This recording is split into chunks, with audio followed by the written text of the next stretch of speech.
गए। अजय, मुझे उम्मीद लग रही है एक से ज्यादा ड्रोन से इस पर हमला किया गया है, जिस तरीके के धमाके एक साथ हुए हैं। लेकिन सीरिया में, दमिश्क में इतना बड़ा धमाका करना इजराइल क्या संदेश दे रहा है, क्या संकेत दे रहा है, इशारा किसकी तरफ?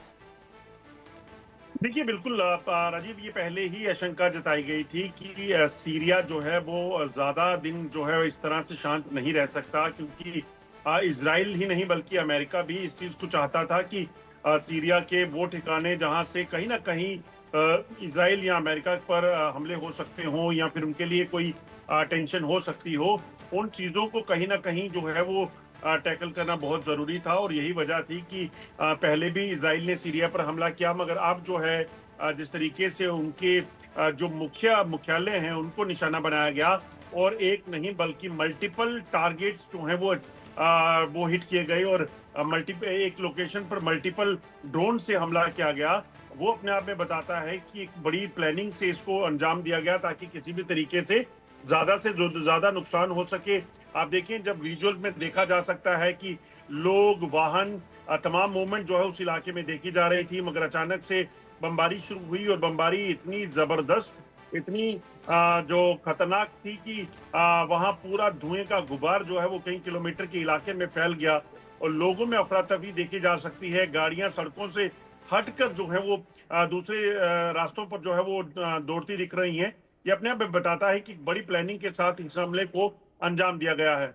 यानी सीरिया भी अब इजराइल के निशाने पर है। जैसे इससे पहले कल ही ईस्ट लेबनान में इजराइल ने टारगेट किया था, उससे पहले इजराइल ने हूतीस पर भी टारगेट किया। हमास के साथ तो सीधा उलझा ही हुआ है। ये एक और फ्रंट इजराइल ने खोल लिया है। क्या इजराइल इन दिक्कतों को समझता है या फिर इजराइल को लग रहा है कि एक बार में ही अब सारी चीजों को निपटा दिया जाए? देखिए, दरअसल 2.5-3 साल का वक्त हो चला है, इजराइल जो है वो युद्ध में है। और अगर आप देखें तो इजराइल ने जिस तरीके से जो नुकसान पहुंचाया, हमास को बिल्कुल तबाह करने की कगार पर पहुंच गया है।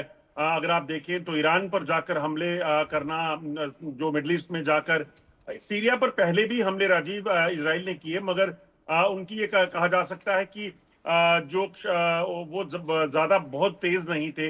मगर अब जो ताजा हमले किए गए हैं, इसमें आपको एक चीज समझनी होगी कि इसमें खाली इजराइल नहीं बल्कि अमेरिका भी कहीं ना कहीं चाहता था, इसीलिए ये हमले जो हैं वो अंजाम दिए गए। और इसीलिए सीरिया के जो मुख्य ठिकाने थे, जो फोर्सेस के अड्डे हैं, जो जो मंत्रालय हैं उनको चुना गया, बड़ी बड़ी बिल्डिंग्स को चुना गया और उस मुख्यालय को चुना गया जहां से कहीं ना कहीं प्लानिंग जो है वो होती है।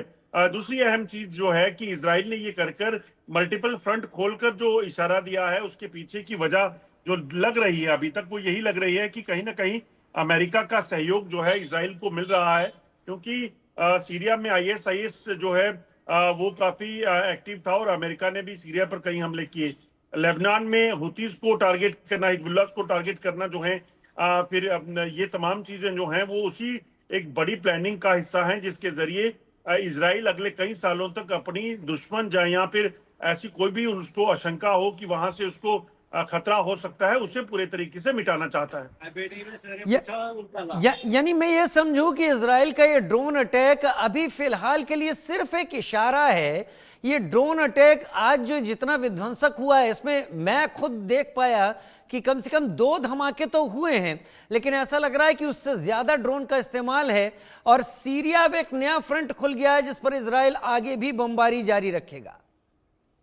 देखिए, बिल्कुल जिस तरीके से धमाके हुए हैं, ये खाली जो ड्रोन हैं वो बड़े हाई डेंसिटी एक्सप्लोजिव जो है वो लेकर जा रहे हैं, जो बड़ी बड़ी इमारतों पे टकराते हैं और उसके बाद जो है विशाल धमाके जो होते हैं, जिसमें तमाम नुकसान जो है वो इन बिल्डिंग्स को और लोगों को भी यकीनन हुआ होगा, वो देखा जा सकता है।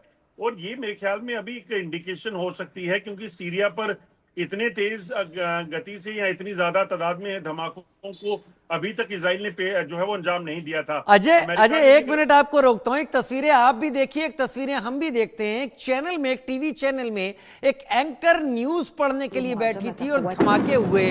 क्या हाल हुआ देखिए।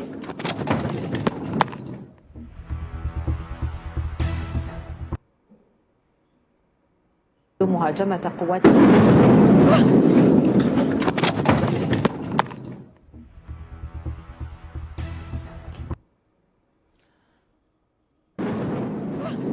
लाइव प्रसारण था जिसके दौरान पीछे आकर ड्रोन गिरा और इस एंकर ने फिर भागना यहां पर जरूरी समझा।